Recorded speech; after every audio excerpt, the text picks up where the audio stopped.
శ్రీశైల భ్రమరాంబికాదేవి అష్టాదశి శక్తిపీఠాలలో 6వది. నల్లమల కొండల్లో మల్లికార్జున జ్యోతిర్లింగ క్షేత్రంలో వెలసిన ఈ అమ్మవారు దక్షయజ్ఞం తర్వాత సతీదేవి భాగం పడిన పవిత్ర స్థలంగా ప్రసిద్ధికెక్కింది.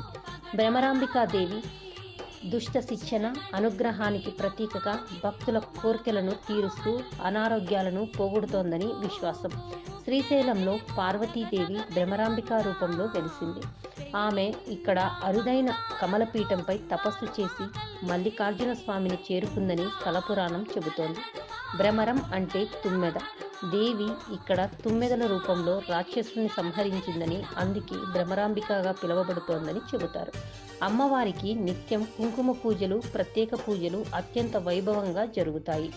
అష్టాదశ పీఠాలలో శక్తివంతమైన పీఠంగా భావిస్తారు. గర్భగుడి ప్రవేశ ద్వారంలో శ్రీచక్రానికి, కమల పీఠానికి కుంకుమ పూజలు చేయడం ఇక్కడ ఆచారం. భ్రమరాంబికాదేవిని దర్శించుకుంటే అకాల మరణాలు, అనారోగ్యాలు, భయాందోళనలు, శత్రు భయాలు తొలగిపోతాయని భక్తుల ప్రగాఢ విశ్వాసం.